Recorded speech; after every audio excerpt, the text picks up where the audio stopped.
that this is a type of data called a map. Now, in some cases, it may be called a dictionary. So if you hear dictionary, map, they all refer to the same thing, okay? Now, you should also bear in mind that you can store this entire data structure into an object. So this is what is going to be an object. So this storage profile equals, so this means that this object right here is storing some set of data, which is of a type of map. Okay, so that the reason why these concepts are very important is because when you want to start accessing those data, once you understand the type of data it is, it helps you to know how to access it. Or even when you have accessed it, it helps you to understand the return output when the data comes back to you. And that, what I just said, will make a lot more sense to you when we start looking at functions very soon. So for example, in this map data, one of the keys here says storage underscore MB, and it has the value here, okay? And then the backup retention, that. So when you start working with Terraform, you're working with infrastructure, you want to play with, oh, how do we do things like storage backups for our infrastructure? You start writing some Terraform code and you can start storing some data in some form that when you start manipulating it, it becomes easy for you, especially when you also need to use the output data and pass it on to another set of infrastructure code. Because it's possible that you work within a team that will hold some set of infrastructure, and then another team will rely on your infrastructure, even though they will have their own Terraform code. For example, let's say you work with the structure of the organization is such that there is a core DevOps team, okay? Or parent DevOps team. Think of it that way. And then within the organization, they can have different projects, different applications, different set of developers. And within each project, they have put one DevOps engineer each to support them. And that DevOps engineer would need to create some infrastructure for that particular software project to use. Now, it's possible that he doesn't have control over the VPC, but he needs the VPC ID. So what he's going to do in that case is get some data from the other team, and that data is going to be the VPC ID. So that other team, the core DevOps team, will have to output the VPC ID. So he needs to understand the data type that VPC ID is going to be held onto. So that way he can receive that data and then begin to do transformation on it. If he needs to do interpolation, we talked about interpolation last week, but VPC ID is just an example. It may be a case where what he's retrieving from the other team is the number of availability zones that is available for him to use. If the count is 2, for example, then he can do some transformation on that, because now he knows he can work with 2 availability zones. And so configuring the subnet, it makes sense for him to then work based on the information that he has.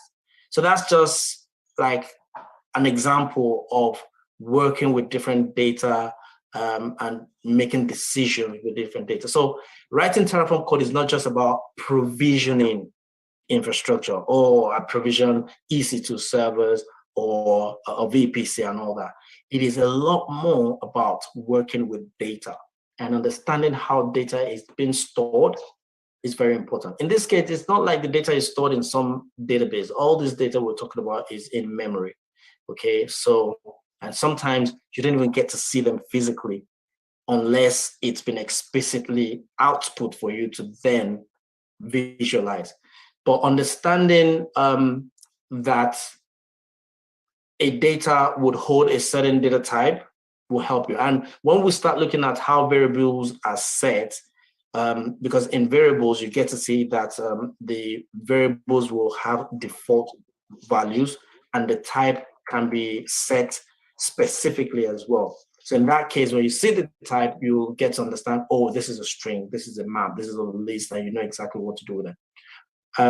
It's sounding a lot abstract right now, but we'll go through all of them with examples very soon. Okay, so now that we understand data types, the next thing we're going to do is to work with a number of functions, because that would help us to now get to experience a few of those data types. Now with functions, let's go to Terraform documentation. So if you go to Google, you can type things like Terraform functions, and you would see whatever comes first. You can click on it, and that should take you to this page that I had open. So let's see this. I'm just going to wait so that you can see that it's the same thing. So I'm going to close one of them. Now, in this section of Terraform documentation, there's one section here that says functions. So if you open it up, you see an overview. There's a lot. You can just go through the overview first of all, just to read about it. But what you basically want to do is just experiment with a few of them. So if you open up this part, you can see there are numeric functions that you can work with. There are string functions, okay? There are collection functions. There are a few other ones. If you want to manipulate data with dates, you also want to manipulate data that has to do with the file system. You know, there are functions, and these functions are very good in the sense that Terraform has made it available for you to easily work with. So rather than trying to think of the logic to do certain things, those functions are there to make life easy. You can just use it out of the box. So let's see some of them in action. So you can have this page open so you can go through them. Okay. So let's play with a few. So in this folder, we have this week folder here, and then there's a folder here called functions. So let's go into that folder. So what I'm going to do is I'm going to delete what is here. Okay. And I do have some code snippets written already. Okay. All right. So we're going to go through that. Let me delete this as well. So what you're going to do is we're inside this folder with our functions. And there's one file there, main.tf, which is all I've done is basically store. You can ignore what I've commented below. But all I've done is created a locals. A locals is Terraform's way of storing local variables. Okay. In case you don't know what a variable is just a way to temporarily store data. Okay. So for example, let's say name equals Dari, for example. Okay, so this name is a variable storing this data, so that later on, if I want to reference name can be equals to Dari, and you know, if I just call name, it just responds to me and say the name is Dari, you know, something like that. So Terraform's way of storing variables locally is using locals, and you can access all the variables within the locals. Okay, so now let's go back to our node and start playing with it. Actually, yeah, we'll start playing with it. But I'm inside this folder on the terminal. So what you can do. I have a question. Locally, is it local to your workstation or maybe local to the file, something like that? It's more of local in memory. Okay, so it's just the way your laptop locally to your laptop. That's what you mean. Yes. So wherever you're running Terraform, it's local there. But basically, you can access it within the entire Terraform code. So say, for example, you've defined some locals here, and somewhere within your Terraform code, maybe another file needs to make use of a variable here, this string 3. You can reference it by just saying local dot string 3. Something like that, and then it will know that, okay, you're referring to this. Okay. I understand. Yeah, you'll see that in action shortly. So now I'm inside these functions folder. I can do Terraform init, first of all. So there is no provider here. We're not downloading any provider plugin, whatever. We just want to work with things locally. So if I run Terraform init, it's going to do initialization. As you can see, it's very fast. Nothing is being downloaded because it's not like we've declared any provider to be downloaded. Okay, but you just still have to do this init, first of all. And then there is something called the Terraform console. So with Terraform console, it allows us to get into a prompt so that we can try things out. You know, if you have experience working with Python, you can open up a Python prompt. So for example, let me open up a Python prompt. So if I wanted to do something in Python, I could do Python, and then it opens up a prompt for me where I can start interacting with Python. And then I can do something like name equals Dare. Let's see. Okay, yeah. So name equals Dare. And then if I do, I think it's print name. And then it gives me back Dare, something like that. So that's when you're working with Python, right? Now with Terraform, it also has something similar to that, where you can get into a console and then run some Terraform commands that you can basically interact with. So the reason why we need this is to experiment things, you know, because the way Terraform works is you write the code, you run your Terraform plan and apply, and it just goes into AWS, does things for you. But when you're still developing, you want to quickly test things and try things out. So for example, if I go back to this, where is that? Functions page. Let me just bring this up a little bit. And then let's go to numeric functions. Let's go to the max. And now what this says, it says the max function takes one or more numbers and returns the greatest number from the set. Excuse me. So what is a function? A function is a program that has been pre-developed to do one thing. Okay, it's been configured, it's been developed, it's been programmed to do something. Let me not say one thing, because you know you could pass parameters to it to do a number of things, but it's basically going to do something and give you an output. And in this case, there's a function called max. And in the documentation, they've told us that it takes one or more numbers.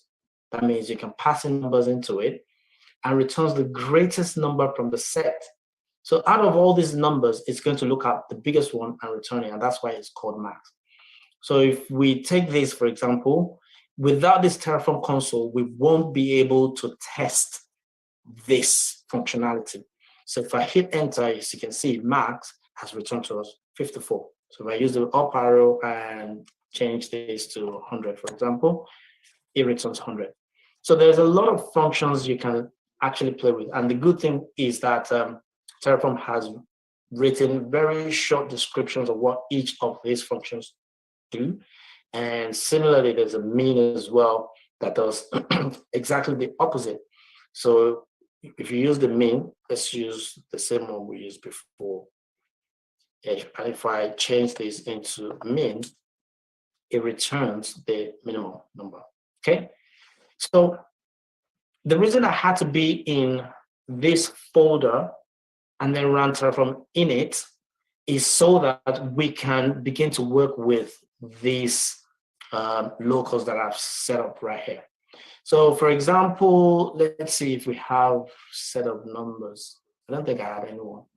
Okay, let's go ahead and try with other examples.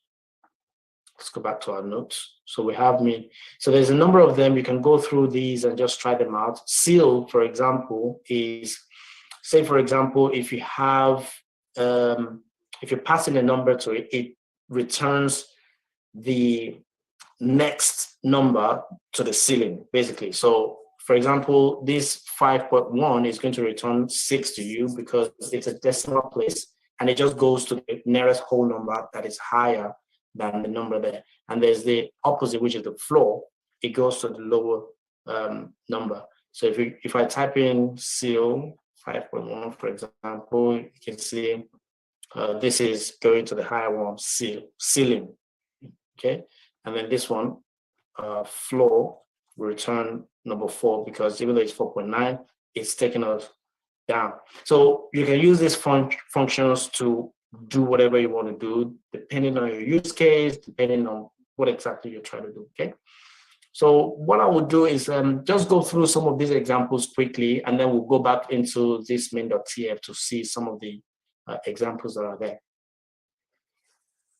Now we have collection functions. So collection functions is when you have, you want to work with a series of data. So a data could be in a map, it could be in a list, it could be in a set, and you want to do certain things with it. For example, this flatten function, what it does is, if you have a nested list, as you can see, there is a list here. So the list, this one, this open square bracket, and then the closing square bracket. Let me see if I can expand this to make it bigger so you can see it. I think that's too big. Okay. And then you have this square bracket in here, and it has this string of data, A, comma, B. And then there is a comma, and then it has an empty list there. So anytime you see things like this, it basically means, well, there is no data there. It's null, it's empty. And then you have another one here, which is just C. So if you want a situation where all these nested list of data can become one list, then you can make use of this flatten. Because the problem is, imagine if you had an output of data like this, and you want to do some transformation with it. You want to be able to get the index of everything. If you try to work with this data structure like this, and you're trying to get the index of 1, for example, it's going to return to you this empty list, but that's not actually what you want, because A, B, and C, if you're interested in the second index, it should return B to you. So what you can do is to do a transformation on this output into something you can then work with, okay? So for example, we have a data coming from somewhere that is returned to us like this. You can just pass that into a flatten function, and then it will give you an output where you can then have one open square bracket and the closing one, and you basically now have one list of data, and you can then work on that. Actually, out of curiosity, there is. Let's quickly talk about this other function called element. So what this element does is, if you have a list of data and you pass the index to it, it returns to you the value of the index. In this case, let's say, okay, before I go back to that flat, because I want to show you an example how you can work with transforming the data that has been transformed, something like that. So let's see this element in action. So you pass in an element, which is a list of data, and then you tell it the index you're interested in, and it returns to you 1. So this is 0, 1. So if we bring it back and we say 0, it should bring us back A. Okay. So now let's go back to this flatten, because we know that this flatten is going to return to us this set of data. So you can do something like this, where you now say element, you put that into a function, okay, and then put a comma, because that's the syntax, right? That's the syntax for this element function. So you put a comma, and then you pass in, let's say, 2, okay, and then you close the bracket. And as you can see, that will then return to us C. Imagine that we don't use flatten, okay, and you just want to get the elements of this data structure. It's not going to work. So let's take this as it is, and let's try to put that into element.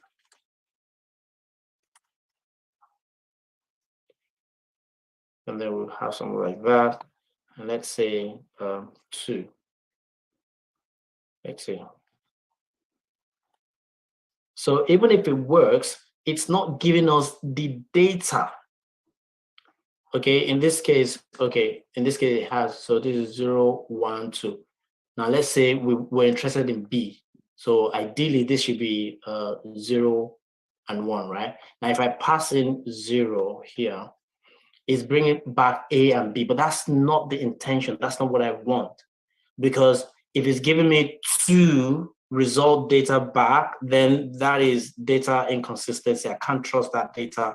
There's data integrity issues, and it's hard to work with. So I need to find a way to flatten all of this into one list so that I can confidently work with it, because I know it's just going to be one list. Okay, so there's data inconsistency because yes, if what we're interested in this case is 2, fine, it's bringing back to us C, and it's fine, it's giving us C. But what if the next time we want to iterate, we're interested in 0? Then it's not going to give us what we want. So there's a data integrity issue. So you can see how making use of these functions can help us working with Terraform. And there's a lot of use cases within Terraform where you get to manipulate data. You're working with your subnets, IP addresses, all this kind of thing. It just makes sense to have functions like this that you can work with. Okay. So out of your, maybe after this session during the weeks at your own time, you want to go through some of these functions. You probably can't go through all of them, but read about them, practice them, get into the Terraform console and just try them out, see how they work. That will begin to prepare you very well for the future, because you will start seeing code that other people have worked with. They've used a lot of functions and it can be daunting, it can be confusing if you're not prepared to understand, first of all, how to go ahead and find answers. Because sometimes you would meet with a function used in some Terraform code, you don't understand the logic or what they're trying to do. Some Terraform code I've seen that are just unnecessarily complex. People just tend to write code like that sometimes. But this is where you can get help. Come to Terraform documentation, open up your Terraform console, and then try to test what the person is trying to do. See the return data, then go back to the code, try to make some sense with it, and it will make sense to you. Okay? So let's just quickly play around with this, because the reason this is very important as well is sometimes you may have a lot of data that you can't just put straight in Terraform console like that. And you want to be able to reference something within your locals. So this is how you would do that. So let's take one, for example, let's maybe look for, let me see. Okay, let's go to the string functions, because there's one upper and lower. So this is upper, and all it does is it converts all case letters in a given string to uppercase. So in this case, this string 1 is all lowercase. So if I want to access this, I can then do upper.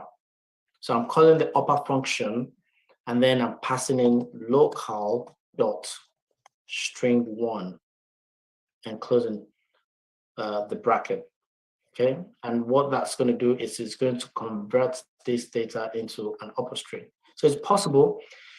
A typical example of this is, let's say your tags, when you write your Terraform code, there's a tag section. Even in AWS, you have the tag. You remember, every time we're trying to tag our resources, it may be a standard practice in your organization to ensure that all the keys are written in upper case.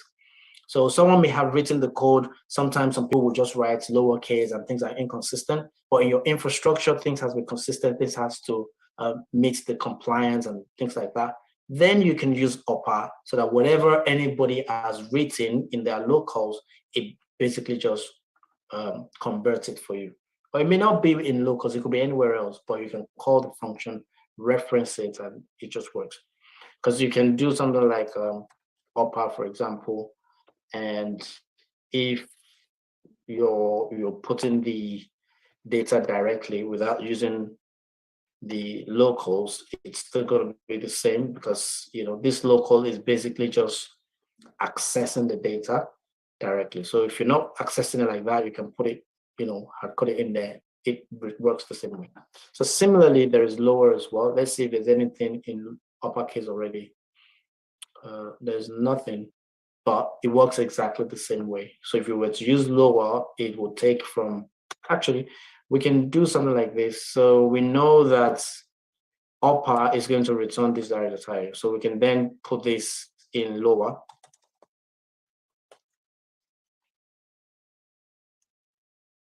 So it will first interpret the internal inside function. Once it gets it to upper, then the outer function will then convert it back to lower. So these are ways in which you can manipulate data. So there's a lot of them. I'll put this here at your own time. Yes. Okay, yes. So I'm trying to see if I could get this local stuff to work. So I have declared it, right? And I'm trying to manipulate it from the console, but it's saying that the value is not has not been declared. So probably there's a step I'm missing, right? So do you have this main.tf file, first of all, that you've written local like this? Yeah, I have it. Yeah, I have it. And then did you run Terraform init before you launch console? I did. Okay, let me check if I'm even in the you have to be in that folder. You have to be with let me check where the main.tf file is. Okay, I ran it in the wrong folder. I see now. Okay, good. Yeah, thank you. All right, cool. Okay, so let's just play with maybe one or two more functions before we go. There are quite a few interesting ones. I think I'd actually, let me scroll down. Yeah, so I put some examples here as well. So when you have this file, you can actually uncomment it and just go through it. All right, so we'll talk about elements, for example. I think there's a function called index as well. So let's take this. Okay, so we have local.list1, sc list1. So this is a list right here. As you know, a list will have the data in square brackets. Okay, and then this index will tell you which index John is, and as you can see here, the index is John. Okay. So imagine if we now wrap this in element, and then we can have local.list1, comma, and then finish that. So okay, that is not working. So I was testing to see if this is gonna work. Okay, that's probably because it's just the brackets need to be after the element. After the element. Oh, did I not put it there? Okay, let's see. So local.list1. Oh yeah, thank you. So that worked. So basically, sometimes you can see something like this in your Terraform and you keep wondering what exactly is going on. What you should do is start from within, first of all. So what's the first function? Because when someone is using functions inside functions and you get to see things like that, these are things that throw people away. Start from within. You can open up your Terraform console, try to test it out first of all. Okay, what is this returning? Because as you can see, this is not going to tell you straight away that this is returning 0. Do you understand? And just looking at the code can confuse you. So try it out first of all. And once you try it out, you say, oh, this is returning 0. Right, okay. How does element work? You go into the documentation. Oh, the way element works is you pass in a list, and then the second parameter you pass to it has to be the index number. Okay, this is giving us the index, and then that way we get to know, So obviously this example is, like, it doesn't make sense because you've already specified, you've hard coded here. But this is just to give you an insight into how these things can go. And it can be more complex and all that. Let's see if we can work with map data, something that has to do with map. Okay, so there's another one called keys. So what this would do is, let's say keys, and then we're passing this map object. So this map holds map data. Okay, so map2 underscore cities holds this map data. So if I then say keys, you have to pass in a map to it. So local dot map2 cities. Okay. And then what it's going to do is it's going to return a list of all the keys, because that's the name of the function. So these are the keys. Okay, so this is key, key, key, key. All right. I think there's one that returns the values. There's another one, values. So let's see.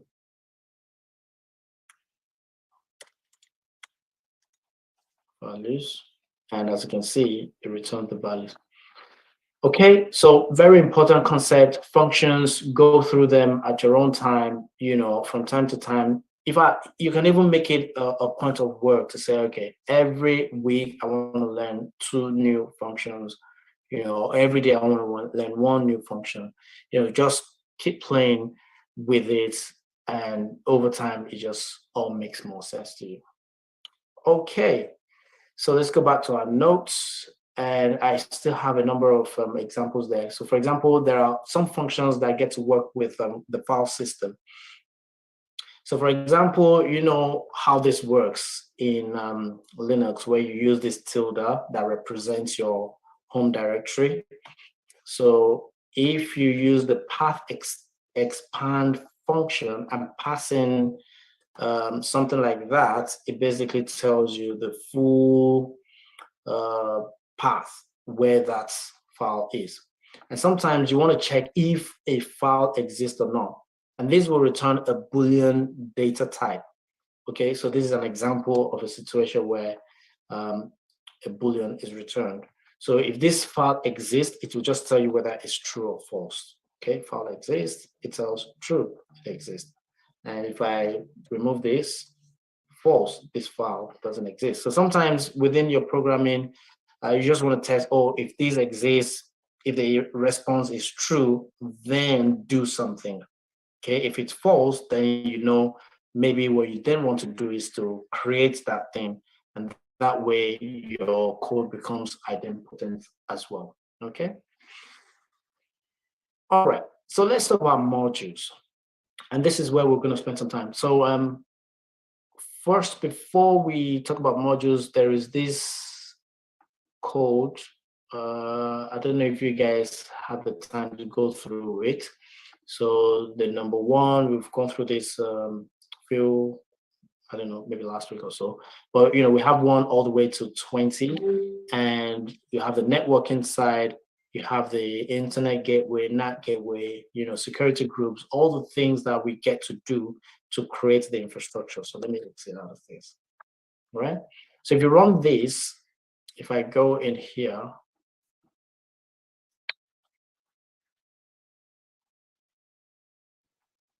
and then I run Terraform in it,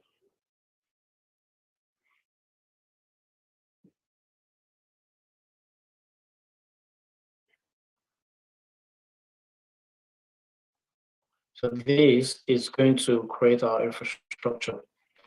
But the problem is, this is not, writing code like this is not good, because first of all, we have hard coded a lot of things. Okay, so for example, actually, this is when I was actually playing around with things. Let me bring it back, because what we had previously was not that. Oh, wait a minute. Oh, no, that's interpolation, so that's fine. This is interpolation, not a variable. Okay, that's fine.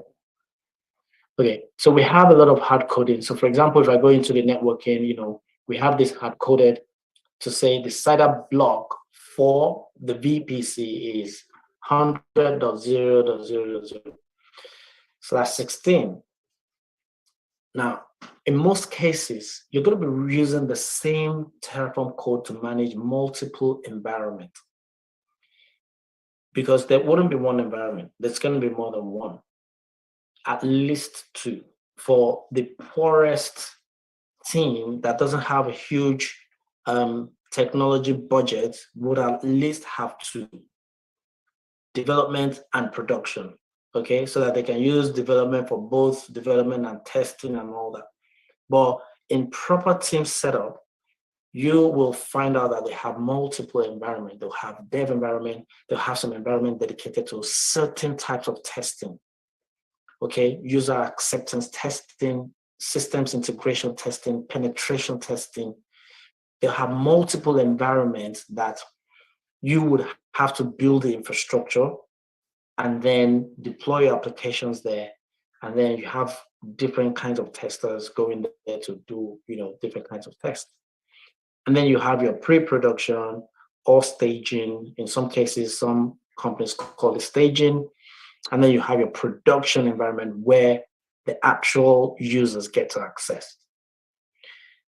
Now, would you be writing the same code for all the environment, or you will literally copy, paste, and duplicate your code for different environments? Imagine you're managing 6 different environments. Now tell me, do you think you're going to have to copy this, for example, like this, copy the whole of this and say you paste it, and then you name this Terraform for dev? Okay, that means you have all this code repeated, and then you can do another like this and say this is for production. So that way, now you start having multiple codes all over the place. Okay, so it has its advantages. You want to separate your dev production. So do you think this is going to be a good approach so that you can separate things, or it's going to be just one code base that you would use for all the environments? I need input from you guys. Definitely, it has to be a code base, just one, and that one will be able to accept things that varies, so that it will know if this is for dev or for staging. Okay, so someone is saying you should have just one. Yeah, my opinion is have different development setups, because the testings are different, and I'm not testing. Okay. Are you hearing? Yes, I'm with you.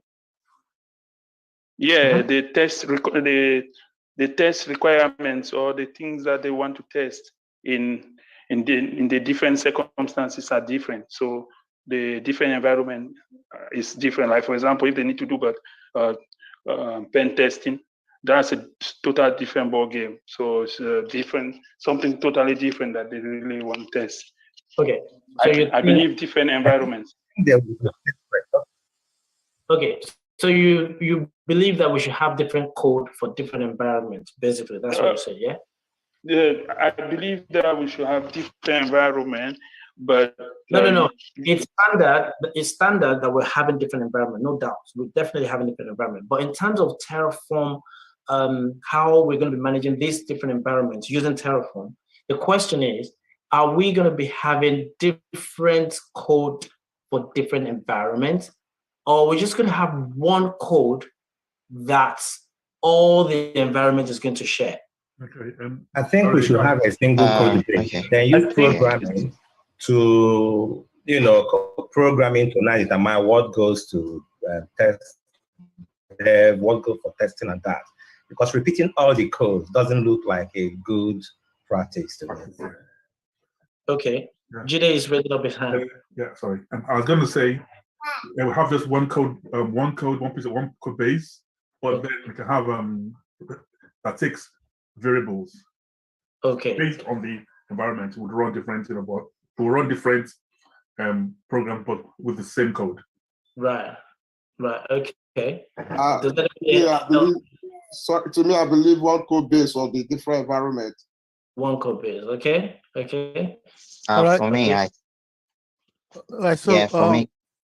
for me, I think one code that would serve all the environments based on like a Boolean check would be fine. determining what variables is required, and then it kind of branched through to whatever environment that it needs to go through. Right. Okay. All right. So one code, different environments. Jide, you're still raising your hand. Do you want to say something? Yes. So I was going to say the same thing. One code base where we can reuse and reuse for different purposes looks like a better design to me. Okay, perfect. Thank you. Apart from that, I want to also say something. My folder, the one that I downloaded, I'm having week 4 and 3 joined together, just like we have week 1 and 2 together in this your repo. So my what branch? I'm in the main branch. Okay, maybe I will need to switch. Yeah, so you need to switch into Masterclass-C. All right, I'll do that. I'll check that. Thank you. Okay, good. Okay, so it looks like everyone has voted for one code base for different environment. And if that's your position, that is exactly what should be the case. Because if you have this code base for production, okay, and let's say you're using the cider for production, 200. And then obviously there's a whole lot of things that will change for different for this particular environment that will make it different from other environments. And then in your dev, you're using something else entirely. The problem with this is, imagine you have all these many number of files. Managing your environment with code duplicated is not using code reuse. In fact, the terminology to use is code reuse. Always think of how to reuse your code and not duplicate things, okay? Now, there are actually some documentations even written by Terraform themselves in terms of managing different environments. And there are use cases where they've actually recommended doing this, managing multiple codes to separate environments. But you have to bear in mind that that is only possible if your team is very, very, very small. Very small, and what you're using Terraform for is not something big. It's, in fact, the number of changes that you have is probably less. It's not an enterprise, you know. You get what I'm saying? It's really small, basically. The moment you are working on something that is huge, you don't want to do that, okay? The only reason why this may make sense for a small team, for a small company, small department and all that is just because you can easily separate things and just go exactly where you want to go and limit the possibilities of mixing things up. And, you know, everyone can see straight away that this is dev, this is production. It's just clear, okay? That way, you also want to be sure that your code changes are not frequent. You're not running a Terraform infrastructure that changes a lot. That's the only time you can consider this. But whether it's small or big, personally, on a personal opinion, I don't even like this option, okay? I have joined a team that uses a structure like this, where they have multiple code for different environments. And one of the feedback I gave them at first upon joining was that this is not sustainable, you know, and they had to do a few things, you know, had to work on a separate project to get it separated and it just carry on working smoothly like that. But you can tell immediately that that doesn't make sense. Okay, so now that we know that this is what we want to do, we want to use just one code base to start managing our infrastructure. One of the things that is very important for code reuse is to use modules, okay? Because we have a lot of files like this. We want to see how we can limit it, modularize things.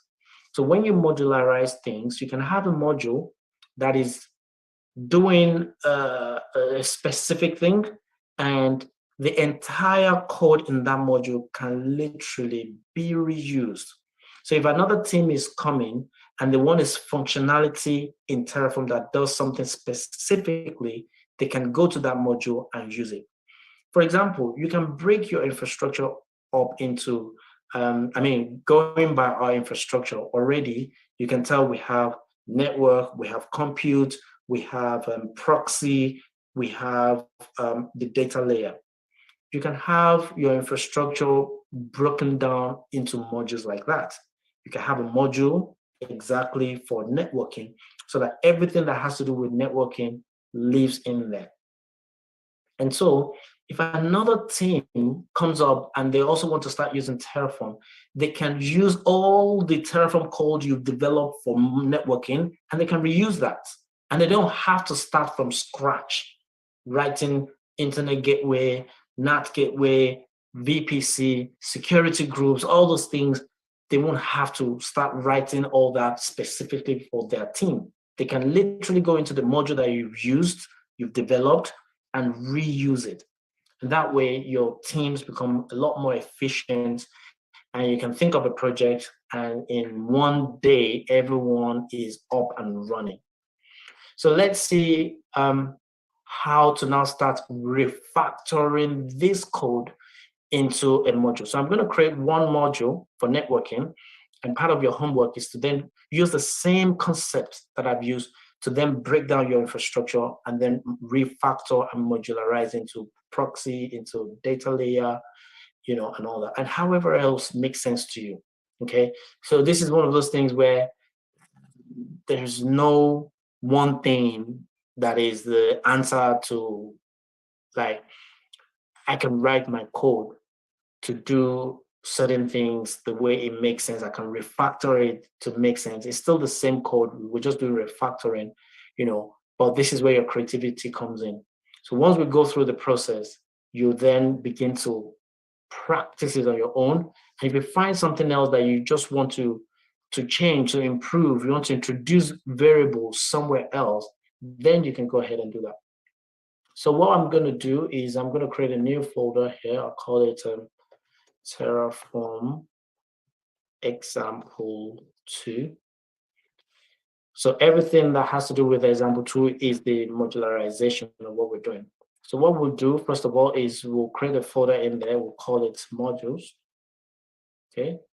And in there, we'll now create one file called the main.tf. So that's going to be like our entry point, okay, into the infrastructure. So let's start with that.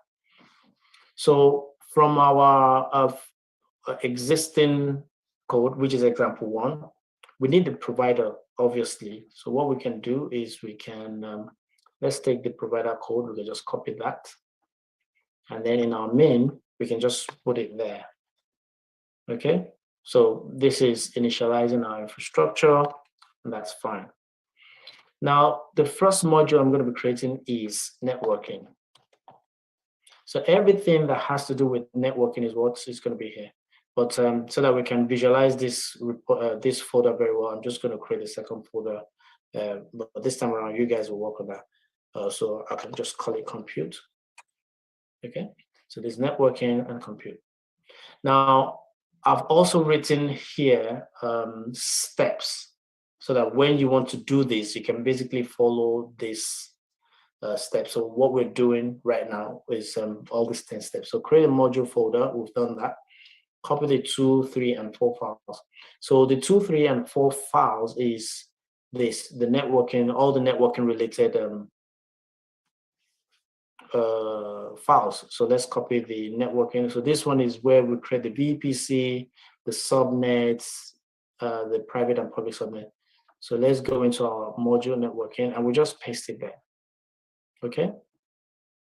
Then we'll go back there, 2, 3. Let's get the other one. Okay. So we have that one, and then 4, which is NAT gateway.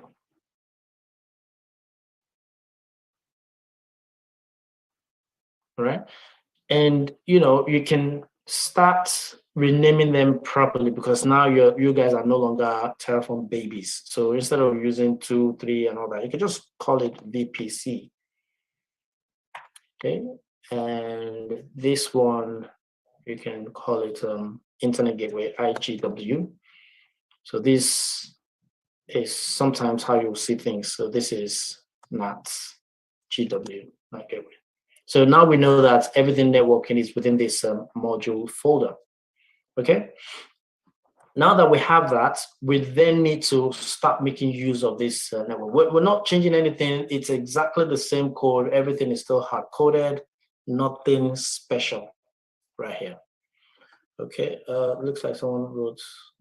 Oh, someone sent a message before, says your sound has gone. Is that still the case? I hope you guys are still hearing me though. It's fine now. It's fine now. Okay. Okay. All right. So we've copied all of that, and then what we're now going to need to do is in our main.tf. So even though we have our provider and our Terraform there, this is where we are now going to start making reference to the module. Okay, so here you're going to do something like this. So module VPC, okay, or actually we can just call it networking. So you can call it whatever you want, okay, it's a module. And Terraform is going to treat this module the same way it treats plugins. So it's going to download this module, except that this module is actually local to us. So it's going to download it from local. So what that means is this module can actually be somewhere else. It could be in GitLab, in GitHub, it could be anywhere. And you can tell Terraform to download the module from anywhere. So that means another team could have developed this module, put it in some repository on its own. And when you are now trying to make use of the module, you can just reference and tell it the exact location. So this is where you now put source. Okay, the source in this case is local file system. So we're just going to reference the local file system. It's going to be in the modules folder, modules / what's the name of the module? Networking. So that's the name of the folder. So .modules, which means from this main. Okay, remember dot, because this is very important. All right, so where are we? Let me just go into example 2.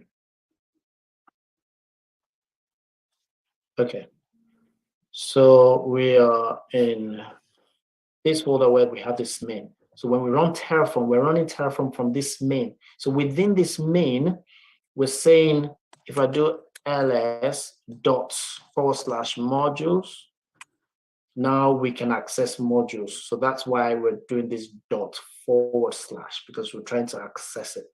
Okay, and then within modules we have networking, and that's where all these files are. So basically it's just going to reference this location and then run the Terraform exactly how you would have run it when everything was in one folder. Okay, so with this we can then just run our code. So do you need to in that models, the Terraform example 2 where you created the models, do you need to also initialize it before you can use it? Yes, so we're going to initialize it, but you're not going to initialize within the module. Okay, it's just the parents. It's just the parent, and this is what is called the root module. Okay. So this has become the root module right now. So anywhere you hear root module is referring to this main.tf. Main.tf. All right. Yes. So this is the root module, and these are now the child modules. So all the modules within this modules folder are now the child modules. Okay. So you need to initialize the root module in that. Exactly. All right. Exactly. Exactly. So now we're going to run Terraform init in the root module. Okay. And now what do you see? Networking in modules /networking. It's initializing modules. Okay. Then it does the initialization of the backend. Then it installs the plugins. So this way, we can now start developing and improving our module. So if you want to do any kind of improvements to your networking, you basically just go into your networking folder, and in here you can start updating the code, do whatever you want to do with this. Okay. So this is a basic module we've just initialized. We're going to run Terraform plan and apply now so that it will create the resources. And then we'll start doing some refactoring and how to work with input and output variables and things like that. Let's just wait for it. Okay, so all is done. Okay, all is sorted now. Come back here. All right. So the next thing we want to do is, obviously things are not making sense yet, because don't forget the end goal is to be able to use this to deploy to different environments. Because right now, what if the dev environment does not want to use this CIDR? What if it wants to use something completely different? So that means in your module, you want to use variables as much as possible. So all the things that has been hard-coded like this, they need to come out, and you have to replace them with variables, so that when you now start using the same code to deploy to different environments, you can then start passing the variables or the values to those variables at runtime. Okay, so let's start with the CIDR block. So we need to start using a variable declaration. So in the networking folder, you can now create a new file and call it variables.tf. And the way Terraform works, it doesn't matter what you call your file. What matters is the file extension .tf. Okay, so we can now start declaring our variables. So variable VPC CIDR. Okay, and then open and close the curly brackets. So within here, you can then give it a type. So remember we talked about type. So what do you think this type is going to be? Because this is what we're now going to replace. What do you think this type is going to be? It's mapping. Mapping. Sorry? String. So yeah, someone said mapping. So I'm not talking about this whole map, because if you this is so we'll actually talk about this one in particular. Okay, so this is a string because it's now in quotes. Okay, so the type is going to be a string. Okay, for now we can just leave it like that. So all we've done is we've just declared a variable, we've given it the type we want it to be, and we're just going to replace it. So we're going to remove this, and then we'll say var dot the name of the variable. So this is now represented by our variable. So far, what we've done right now is our variable doesn't have a value anymore. It only just has a variable declaration, because even in these variables, there is no value set. It's just a variable declaration. So what you want to now do is go into our main, and then you can now start putting your variables there. So this is where input variables now come in. So your modules has now declared an input variable. So now you have to insert that variable. So VPC underscore CIDR is now equals to that dot 0.0.0/16, right? So this is the value. Okay, can you guys tell me, have we actually solved the problem of using variable for different environments? Have we actually done that yet? No, you are saying have coding. Okay. I think, So yeah, I think so far, I think we have in a way, because for what I see, that means we can set all the variables in just one place. Okay. Like, well, I'm assuming that maybe we'll set all the variables in this model so that we don't have to touch the other code. Yes. So we can set all our variable in here, but in our root module, we're still hard coding, right? So if we run this now, it's still going to work. So if we run Terraform apply, it's still going to work, except that it's not so much different from what we had previously. We're on the way there, but we're just not there yet, because we're still hard coding, except that we're now hard coding from the module section. We've removed the hard coding from the module, but from the root module that is calling the child module, we're still hard coding by passing that value into it. So what we should do is, in the root module, we should now create a variables.tf file. So what we're going to do here is we're literally just going to copy the same thing. So where is that variable? This same one that we created here, we'll copy this, and then we'll also paste it in the root module.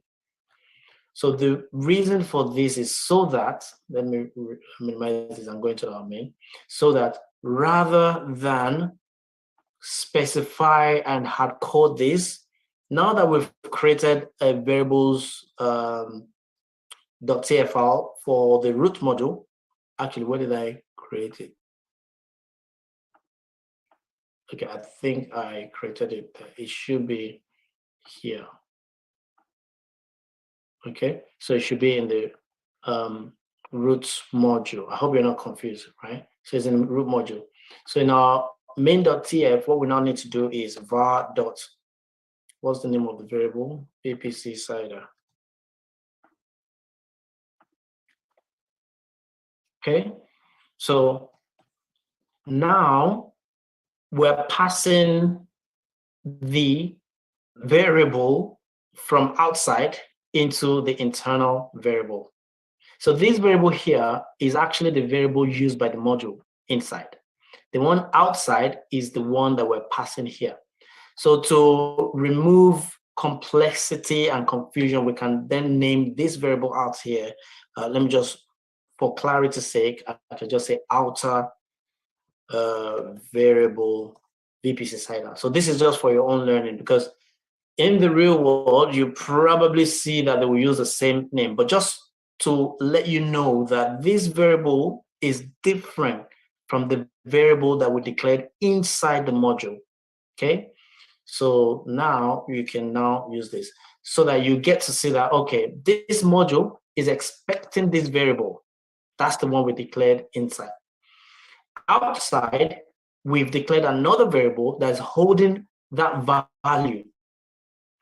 This time around, we haven't actually specified the value. We have two options. We can set a default value and say default equals to that 100.0.0.0/16. So we've set the default value for this, and we've specified that, okay, use this variable to get that value. So if we run our Terraform plan again, it's still going to work now. Okay, I didn't save it, so let me save it and run it again.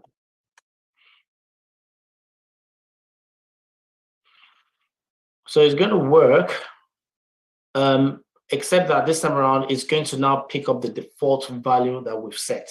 So it's still picking up this, you know, everything looked fine. Because if I remove this, let me comment this out and run it again, it's going to now prompt me and say I should specify a value for outer var cider. That's because there isn't a default value set for this. So anytime you see something like this, it means you've declared a variable that you haven't actually passed a value to. Okay, so it's going to prompt you so that at runtime, you now start specifying the value. But you don't want to do things like this where it'll be prompted for you, because this is going to be part of a CI pipeline. So there's going to be a pipeline that will be triggering your Terraform deployment.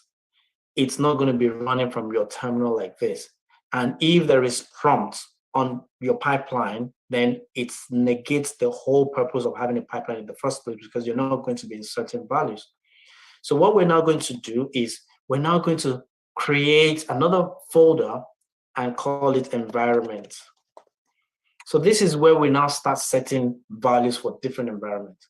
So now we can say dev, we can say SIT for systems integration. We can say, what's that called? Another one. Production, UAT. Yes, we can have UAT. We can have production, we have pre-prod, we can have prod. So these are the different environments you can have. So for dev, you can now have a file in there and name it terraform.tfvars. So tfvars is where you can now start setting the values for your variables. So in this case, imagine we don't have the default value. Okay, we can take this now, actually. So this is the name of the variable. Okay. So I can now take this.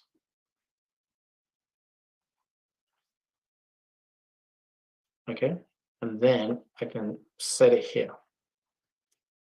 So that when I'm now running my Terraform apply, I now need to pass in a flag to my apply and say var file equals, I can take the whole of this file. And now if I run it, it will run the plan because now I have specified the value for this dev environment.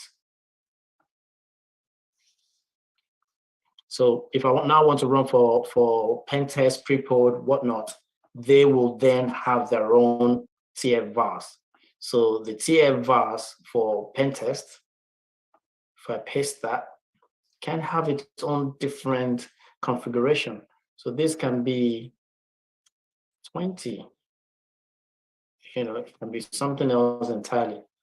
This can be something else. And if you go in here, you can have, maybe this is 30 because it's a different environment. And production can be something else. And production, we may want it to be more unique, and say 500, you know, something like that. So that the next time you want to run your Terraform, you may just say, okay, this is going into, if I had to make this a lot easier, let's put this in an environment variable. So let's say prod tf vars equals that. Okay, so this is just setting some environment variable in my shell so that when I now run my Terraform apply var file equals, I can then say $prod tfvars. Okay, so that's the command wouldn't be look too long, you know, because we've set this value in the shell. So if I now run Terraform apply with this to run the plan first of all, prompt us to say yes. Then we can say yes, and that's going to deploy for production. So it will take the value it wants. So what you can now do is, the reason why this is because the CIDR is invalid. So we need to find something that is small value. Let's say maybe 200. Is this for prod? Yeah. Okay. So there's now a lot of work to do. There's a lot of improvement that can be done. You know, you can start creating more modules. But what I will then challenge you to do, first of all, is to now start introducing variables. Go into all your configuration. So for example, tags. Now you may want to be clever and creative here because yes, you may want to have a VPC here, but you may want to then append or concatenate it with the environment name. So you can declare a variable to say, okay, there has to be an input variable for environment. Variable, okay, oh, this is good. So just hitting enter has created this construct. So I can just say environment, okay? And then you can just give it a type. equals string.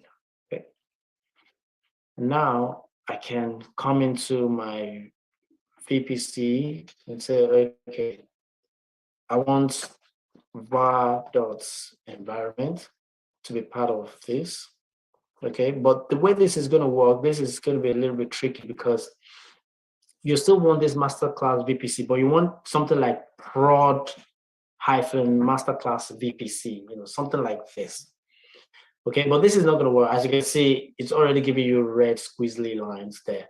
So the way it works is you have to use the old school way. When Terraform started, this is how they used to declare variables, rather than do var.vpc like that.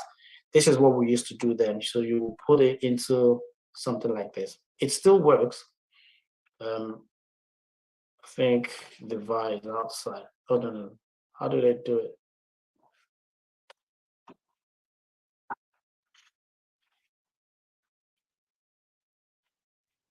But it's still var. No, I don't know. But anyway, so you're gonna have to do something like this, or maybe they've removed it in this version of Terraform. Oh yeah, it's going to be in quotes like that. That's how it works. Okay, and then you can remove this.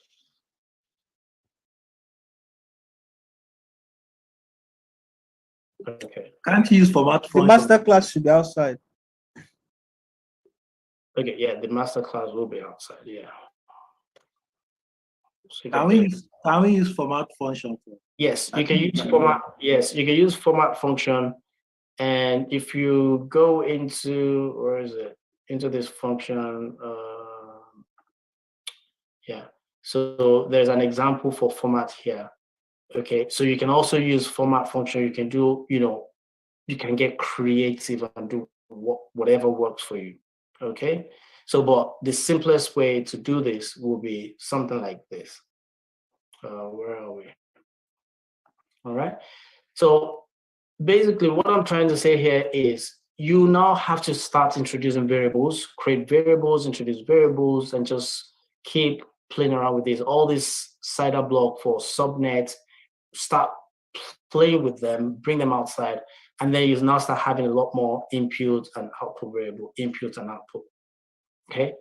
So input rather, we haven't talked about output. So this is your input variables because you are imputing value into your module.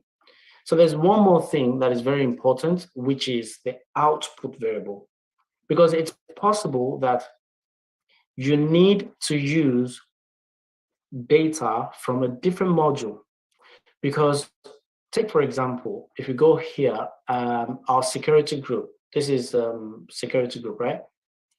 Now, let's say you're creating a different module that this security group is going to be.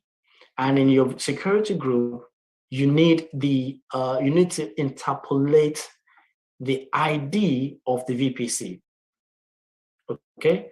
Now, because your module is self-containing, the new module you're creating for security groups is not aware of the networking security group that you've created.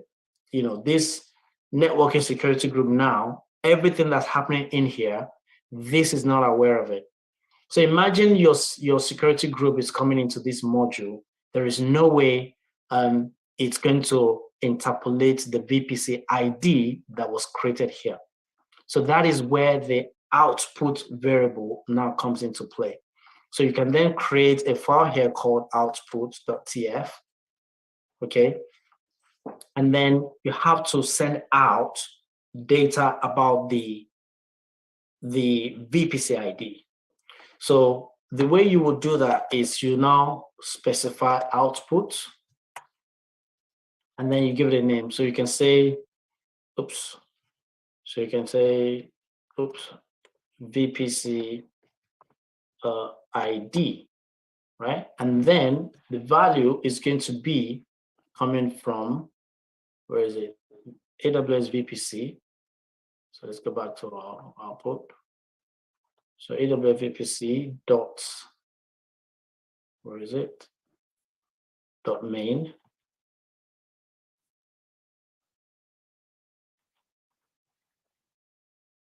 Dot ID. Okay.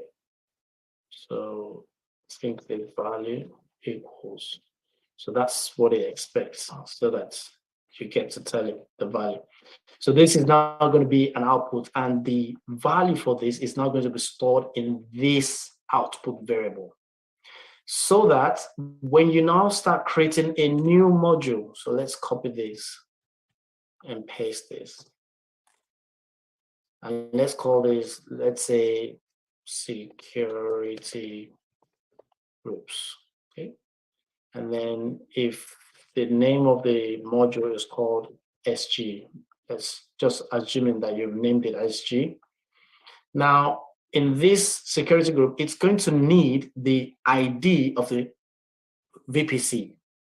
So you would have created the variables.tf that declares a variable that it's going to accept. So assuming the variable that you've declared in that module is called VPC underscore ID. And then the value is now going to be module dot networking dot the output that you've created here, which is VPC ID.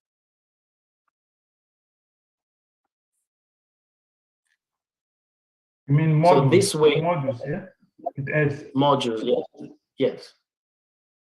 Is it modules or module?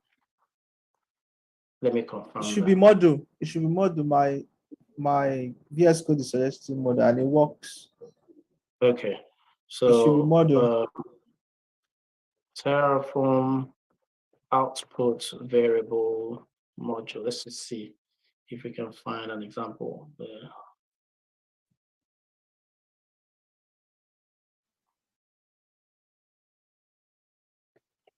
Module.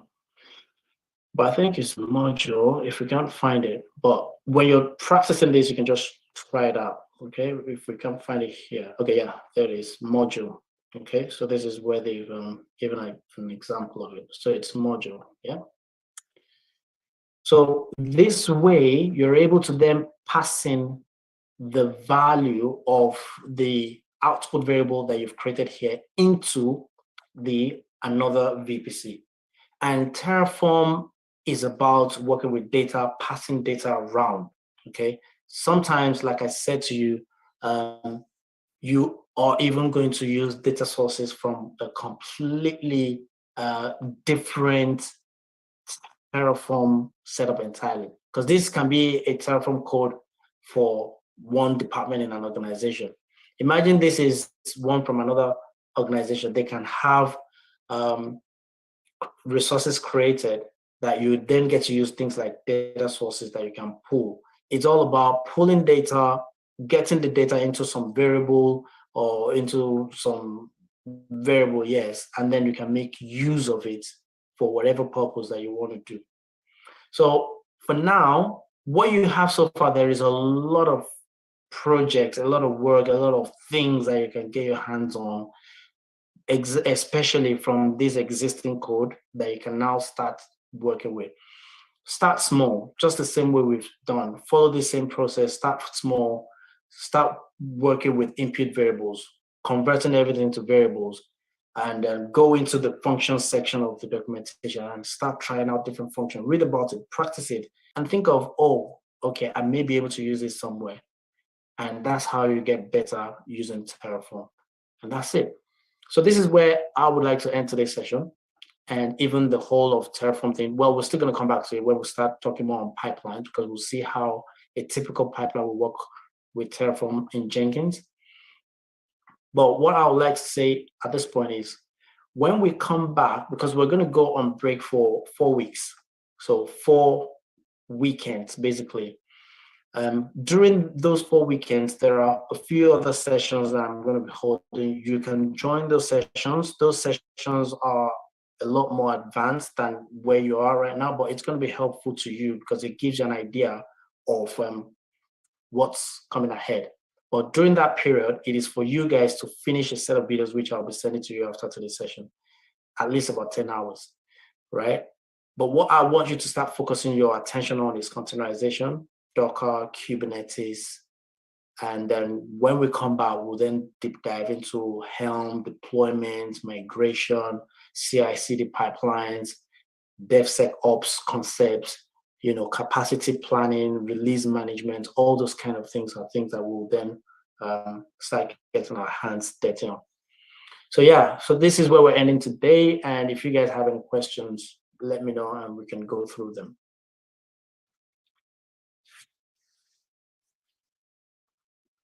Okay, sounds like we don't have a lot of questions today. That's good. I have a question. I have a question, Danny. I have a question concerning the announcement you just made now. You said you'll be holding class, advanced classes, like what's the context of that? And you said you can join if you want to. So I just want to know the context of the classes. Yes. So the context is going to be, it's working with Kubernetes. So a lot of concepts around deploying applications in Kubernetes, building CI/CD pipelines, working with different Kubernetes objects, Ingress, Cert Manager, HashiCorp Vault, Jenkins, SonarQube, Helm in particular. Those kind of things, that's the context in which we'll be working on. And when is it start? Is it next week? When is it start? This particular advanced class you're talking about? So the first session of it is going to be the week after next weekend. So next weekend there will be any. Weekend after that is when and that's going to run for about 3 weeks, and then after that we will then come back together again to wrap up from where we are. Okay. I have a question, Mr. Dari. Yes. I just want to know, because there is something they asked me in an interview. I just want to know the best way to answer the question. It was just like, how do you automate? It's just the question, how do you automate? What's the best way of giving a response to the question? Well, that's a very open-ended question, and I hope you ask them question back and then just jump into an answer. Because the way I would answer that question is, what exactly are we automating? Because automation can come in the form of infrastructure provisioning. It can come in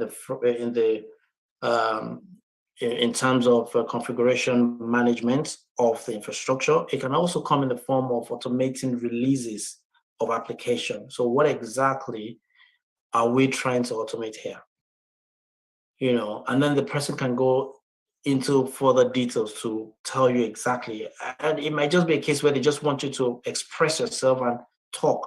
So if you've categorized it like that, then you can then say, well, if what you mean is in terms of provisioning and infrastructure, then you want to start considering tools like Terraform to automate the infrastructure. Yes, there are alternatives to doing that. For example, using AWS CLI and wrapping that in Bash script, but that is not optimal. So you give them reasons why you wouldn't want to go with another option. The reason why you want to say things like that is you don't want them to feel like you're very dogmatic on one particular thing. You want to give them an impression that you know options to achieving things, but you also understand the pros and cons of it. And then you can move on to talking about, once you have your infrastructure already automated, ready to play, it doesn't stop there. You have to configure that. Now, depending on what infrastructure we're managing, if it is EC2-based infrastructure, automation would then go from, first of all, automating the image that is being used to build that infrastructure using tools like Packer, and then automating the configuration of the infrastructure with tools like Ansible or Chef or Puppet. But I would recommend Ansible because it doesn't require any agents with Python, which is usually installed on most Linux systems already. Ansible is basically ready to play. So you can automate configuration management with that. But if the infrastructure we're managing is more of containerization, not EC2 based, where we get to install our application on EC2, if everything is containerized, then configuration management will be using tools like Helm, using tools like Customize, that kind of thing. Because once we deployed our infrastructure, we want to start deploying our infrastructure. And that makes a lot more sense because you can automate the entire packaging of your application. And automation from a CI/CD pipeline is another thing as well. So automating your infrastructure as code, setting up pipelines with Jenkins, for example, or GitLab CI or GitHub Actions, automating even the configuration management as well, because once you've provisioned your infrastructure, there will be changes. And anytime you want to make a little change to your infrastructure, you don't want to do that manually. You also want to automate that release process. So that's another area of automation. And the release of your application is another thing, which is very important because you have to plan your releases. Working in sprints, you have to plan and ensure that whether you're using Docker images, containerization, things like that, your images are stored in private repositories and you can tag them properly. You can just keep going to the point where they probably just say, okay, thank you, thank you, thank you. That way you have expressed as much and touch base on whatever angle the person is trying to meet you at. Okay? Thank you. Perfect answer. Because when I was asked the question, I was using Terraform and what's it called, Ansible, and to answer the question. But it comes to a point: is Docker used for automation? Absolutely. So I mean, Docker, okay, go ahead. Yeah, because if you think about it, what does Docker do for us? What problem is Docker solving? First of all, Docker is solving the problem of it's not working on my laptop, which is a common problem developers face before Docker days. A Node.js backend developer would have developed his application on his laptop. He's installed some dependencies. Everything is working fine. He pushes his code to a repository, and then somebody else takes that code and deploys it into a server. All of a sudden, it's not working. And then the infrastructure guy goes to the developer and says, hey, man, this thing is not working. You've developed this code. What's going on? And then he's like, well, it's working on my laptop. It's not my problem. You go fix your problem. And then, problems begin to occur because the infrastructure guy doesn't even understand what he's done. All he needs to do is deploy the code. So what Docker has come to solve, first of all, is to solve that problem. So you package everything in one image, and it doesn't matter where you deploy it, it just works.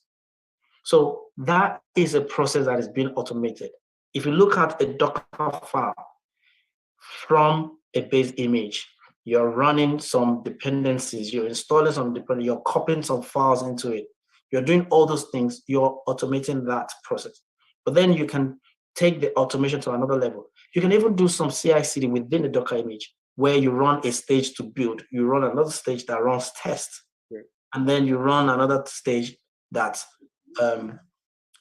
packages your application, and after it's done the testing, and it just pushes it to some registry. So that's why I said automation can come in different layers. All right. Okay. So you just have to be able to express yourself enough to say, well, if you want to automate in this angle, this is what you do. These are the tools to consider, things like that. Sorry, I was trying to use the Docker aspect of it to explain to the guy. And the guy was like, Docker is not used for automation. I was like, what? How? So well, I didn't want to argue with him. So after the interview, and I was kind of like, I went online and I said, Docker is used for automation. Why is this guy like, because I don't want to argue with him. No.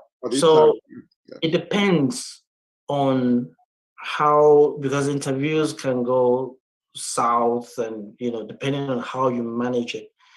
You don't argue with the interviewer. You basically just make your points known in a very nice way. A typical example, I was on an interview and the guy was going to ask me about environment separation, what we've just talked about today.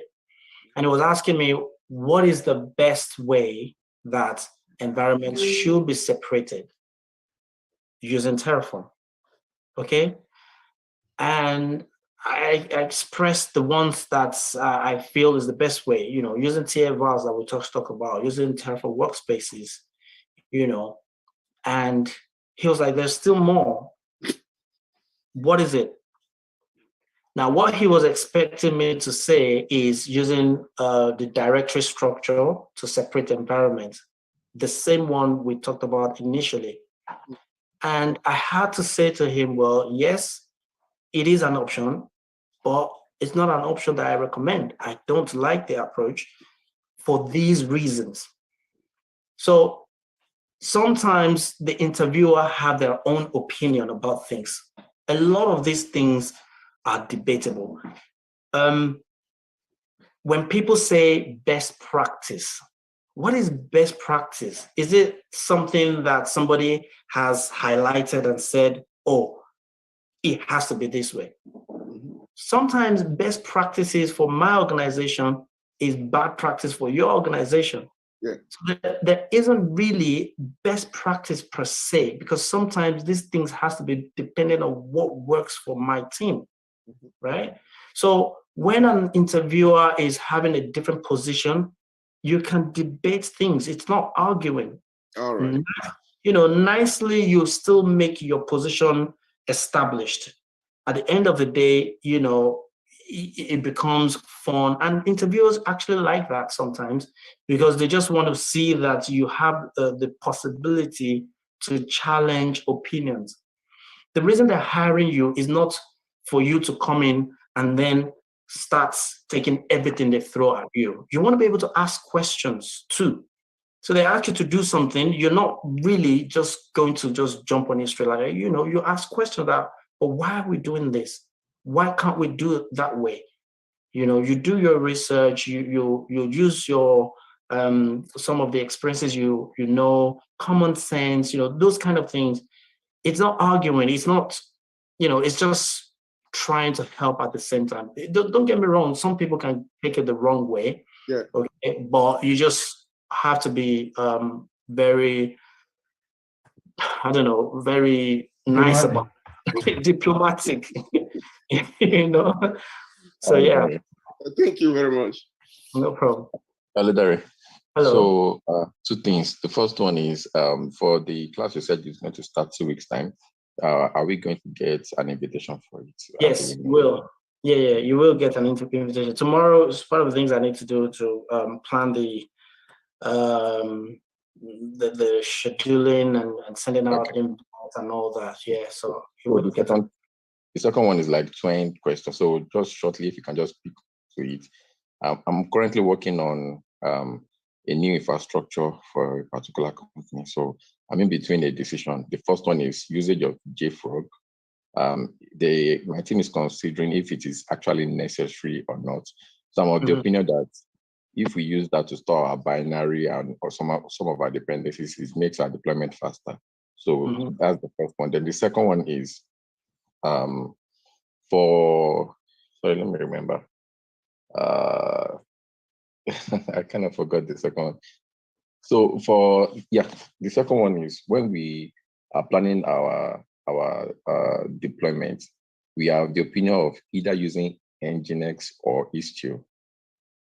So the reason being that I want something like a canary deployment, but my thing is like there's something that Nginx has more features, especially, but I don't want us to use it because I know that Nginx at this mesh is kind of paid for, while Istio is open source. So I'm trying to look at where to cut cost as much as possible.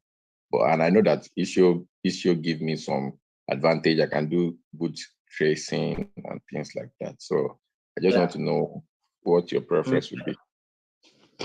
Okay. So remind me the first question. The first question is about JFrog. Okay. So first of all, your organization, can they afford JFrog's license? That's the first thing, because it's not free, right? And it can be expensive. And JFrog is not the, storing your binary there. It's not the only thing that you can use JFrog for. It's has a lot more features, So the question now is comparing the cost and benefit of it. The only reason that you want to pay for a JFrog license, is it worth it? What are the options? What are the alternatives? There is Harbor that you can literally deploy locally within your Kubernetes cluster and have your private registry. You can use ECR if you're running in AWS. If you're using GitLab, you can use GitLab's container registry. So you don't get to pay too much for just one purpose. So you want to be able to check alternatives first of all before you conclude and say, oh, we're going for JFrog, because JFrog license can be expensive. So the other one with Nginx Ingress Controller and Istio, it all depends on use case as well. You've mentioned for canary releases, I would recommend Istio, especially if you're working in microservices-based architecture. You have a lot of microservices. It has a lot of features, but you have to be aware that you need to have the skill set to be able to manage it in production, because Istio can be complex. Its documentation initially when you're starting out can be confusing, but it is a great tool. Nginx, obviously, if you want to use the advanced features, you have to pay for it, like you mentioned. You want to use it for service mesh, things like that. But there are hacks in which you can still use the free version to do canary releases as well. But it's not one of those straightforward things. It's very straightforward with Istio because you just set what you want and the percentages and all that. So yeah, that's my take on that. But Istio is not. So for example, if your system is not very big and complex, Istio may be an overkill because it will start putting sidecars and it can be an overhead to your cluster. You have to size your cluster properly because for every pod that gets provisioned, we'll put a sidecar to it, and that's going to use resources, RAM, CPU, which has effect on the entire size of the cluster, especially as it gets bigger. So you have to look at it as well to say, well, is our system very big? How many microservices are we managing? Does it actually make sense to use Istio? If the only reason you want to use Istio is for canary releases, you might want to try out, first of all, how you can achieve it with Nginx. There are hacks in which things like that can be done. If that satisfies your requirement, I'll say stick with Nginx. But if you feel like there are more features with Istio that you are interested in, that you want to use apart from the canary releases, then you can go ahead and use it. Okay, thank you very much. Cool. Hi, Darren. Hello. Yeah, please, I just wish to ask if you've used AWS CDK before. If yes, what's the best way for me to, if you have resources, or you can direct me on the best way to learn that, because I just got an offer, but the team is using Python CDK, and I have to really learn that as fast as possible. You mean AWS SDK? Yeah, CDK. CDK, okay. I'm not sure I've heard of that. CDK. What is that? Cloud Development Kit. Okay, I haven't used it. So I don't have a lot of advice on that. I can check it out and see, but it looks like, just checking Google now, it looks like there are courses that you can quickly take on it to understand more about it, but it's not something that I have used. Okay. I tried to check on Udemy. I saw some courses, but not really very user-friendly. Okay, I'll check it out. And if there are things that I can, let me just take You can reach out to me on Slack privately, and then I have resources I can just share with you and my opinion after Okay. having look through. Okay. Thank you. I have a material that covers that, but you'll have to use that with some videos. Okay. That'll be fine. Yeah. I really appreciate. Okay, and congrats on your offer. Thank you. Yeah, it's one of those things. Sometimes you study hard and then you get an offer that doing something completely different than what you've been studying. Yeah. But it's also a good thing because it push you to go ahead and study more. Yeah. All right, cool. So does anybody else have any more questions? Otherwise, we can call it a night.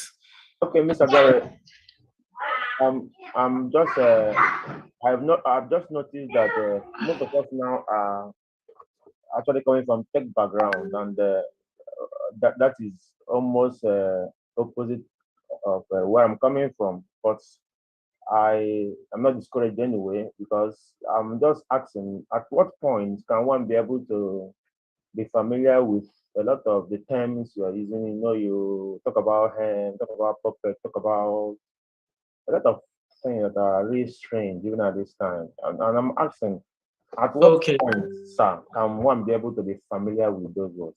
Thank you. Well, to be honest, we're actually not supposed to be talking about them now. It's just because, people are asking questions and that's why we're making references to them. But by the time you go through this entire program, you finish all the 30 projects, it won't be a problem to you because you would have touched on all those technologies one way or the other. And on purpose, those projects are done to make you repeat the use of them. And the more you repeat things, the more it becomes part of you, So if I may ask, what project number are you right now? I'm still studying. I just want to start for a 16. Right, okay.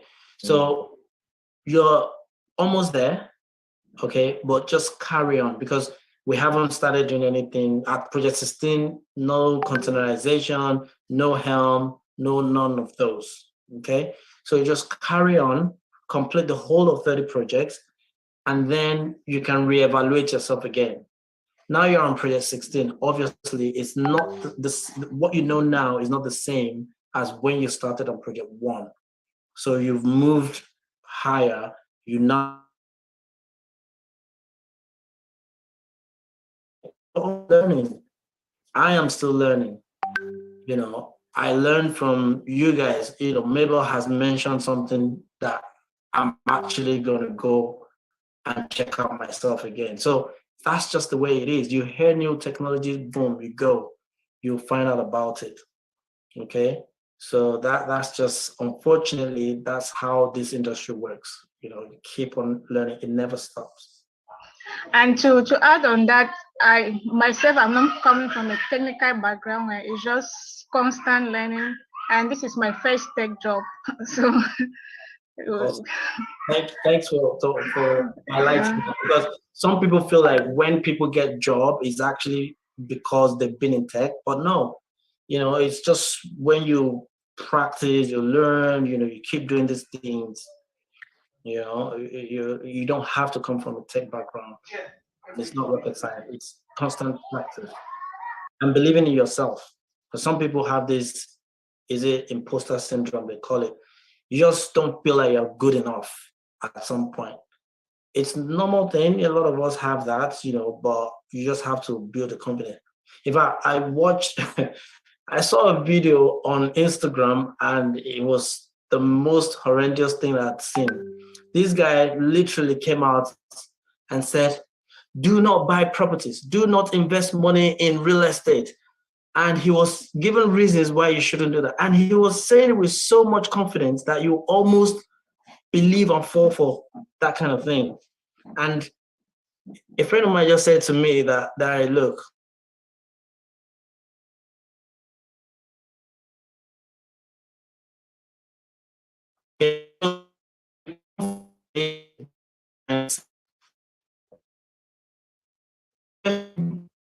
you start 5 all the way, start having confidence because you have become a DevOps engineer, literally.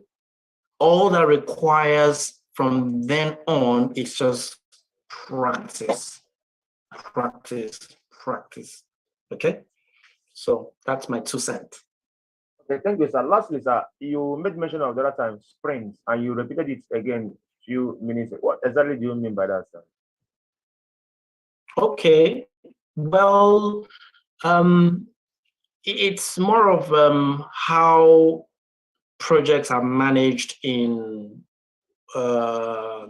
modern tech teams. Okay, so traditionally or in the past, the way projects have been managed is what they call waterfall, and what that means is they will start development and all the way through. When they're done with it, that's when they start doing tests, and that's when they release to the customers, and they don't get feedback along the line. So if a project is going to take 1 year, that means they'll spend 1 year developing. After 1 year, they'll develop all the features, then they will release it to customers. But in modern project management of software projects, it's done in a much more agile manner, such that releases are done more frequently, and that allows us to get feedback quickly and we can iterate over it. So during the development period, there is what is called the sprint. So a sprint is basically the time period where we spend to develop. So we can decide on a 2-week sprint and say, okay, for the next 2 weeks, we're going to develop the sign in and sign up functionality. After that period, then we start getting some feedback. Then we go back, set up another sprint. We'll develop a few more functionalities. And before you know it, after 1-2 months, we're gradually building a system that basically allows us to immediately get feedback.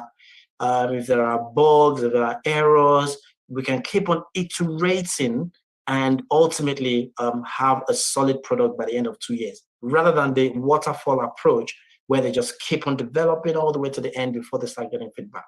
So that's what sprint is all about. Okay, thank you, sir. Okay, so someone has requested for the GitLab repo. So I'll share it again. I'll push the latest updates that I've done today, and then I'll send the link in Slack. Okay.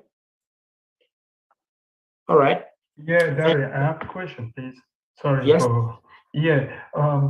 I applied for a position. What was that again?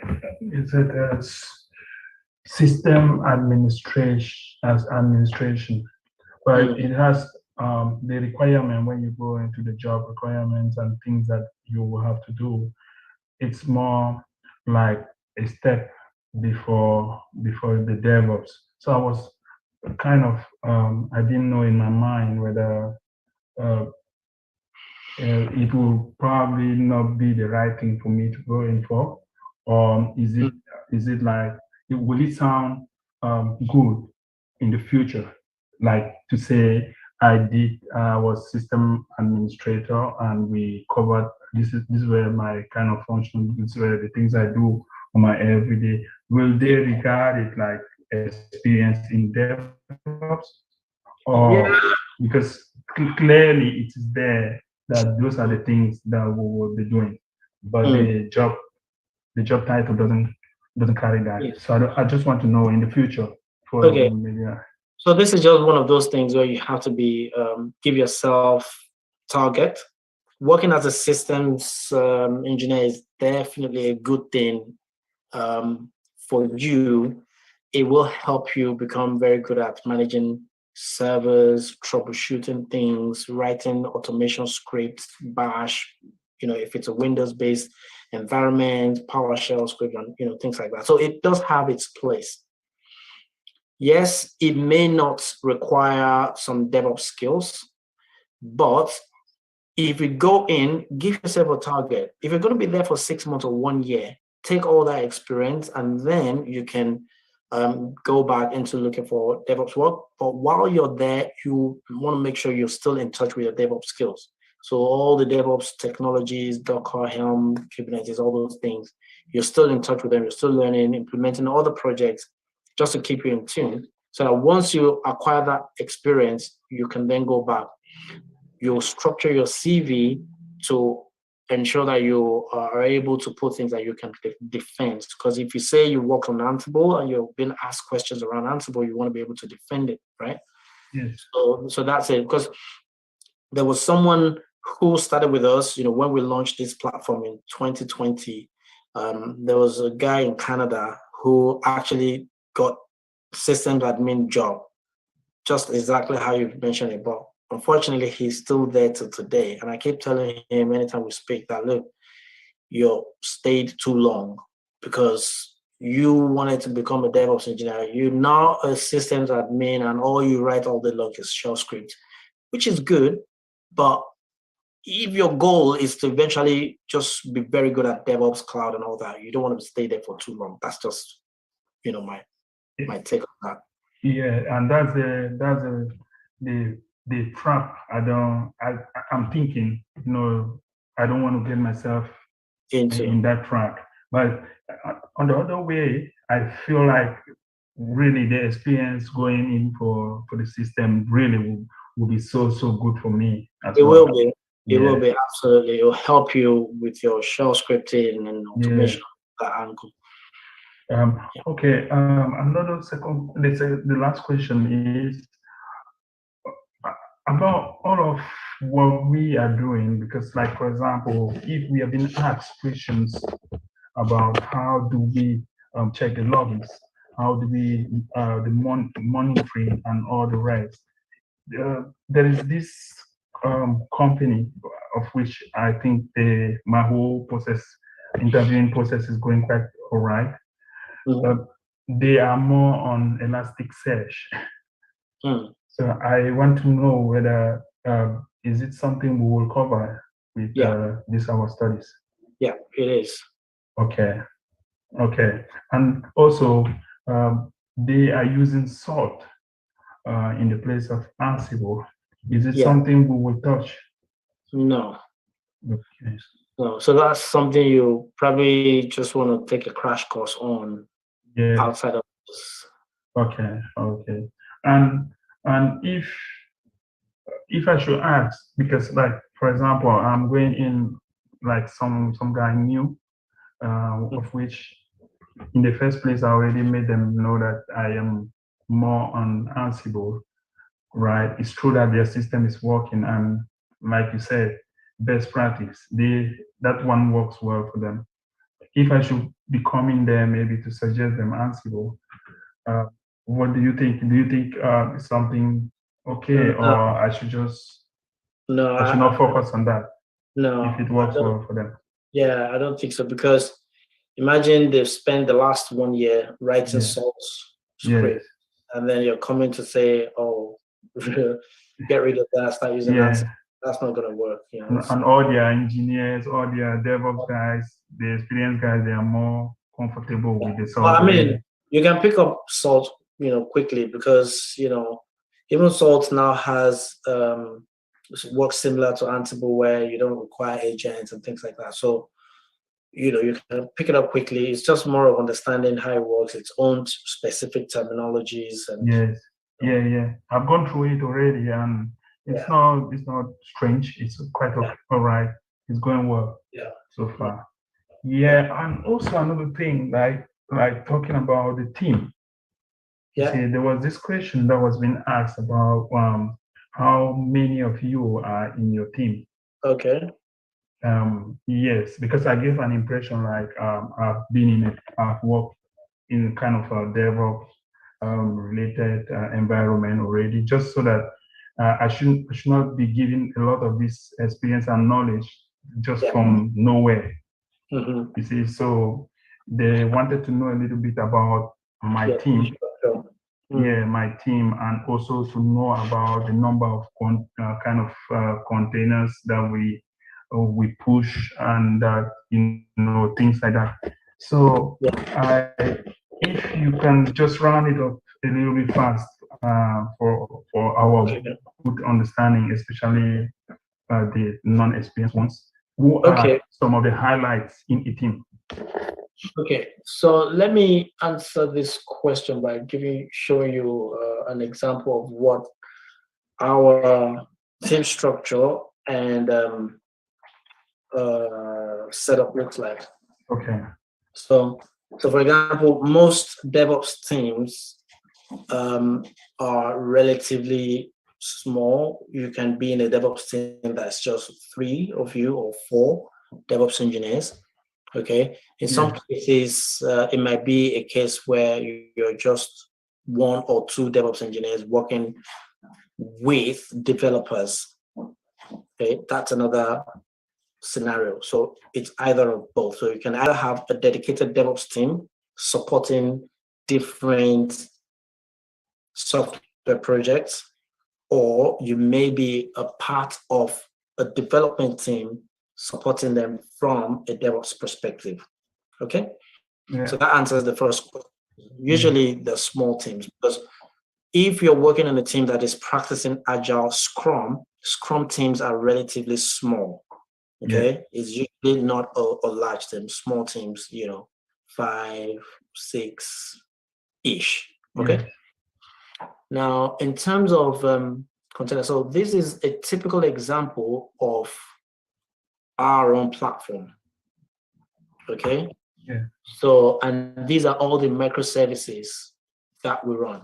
So if they're asking you about how many containers and things like that, well, how many microservices are we looking at here? 1, 2, 3, 4, 5, 6, 7, 8, 9, 10, 11, 12.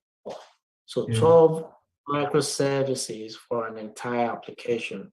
So that means each of them will be represented by a pod. Now, in terms of the workload, each of them may then have replicas. So this may have a replica of, let's say, 3 each. So let's assume that there are 3 replicas each. And we've counted how many? 4, 6, 7, 8, 9, 10, 11, 12, right? So 12 times 3 is what? That's 36. So so that gives you an idea of what you can then say in terms of the replica of the number of pods that you get to run in a typical infrastructure. And then you can then say things like, well, in your production environment, this is running based on maybe 8 worker nodes. That kind of thing.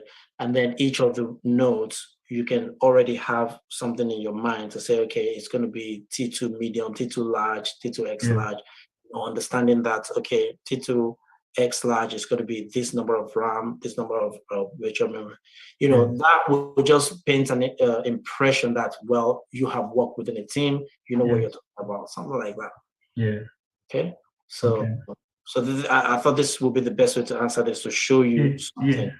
The organigram is really good. I'll have a proper look on it to see it. This thing is about, first of all, trying to convince your own self. Then you will easily speak to others what it is. Yeah. Thank you so much for the idea. No problem. Yeah. Okay. All right. Do we still have more questions? Okay. I hope not, because I'm tired. All right. So I'll watch out for email from me, and then I'll catch up with you guys later on. Recording stopped. Cheers. Have a good night. Bye.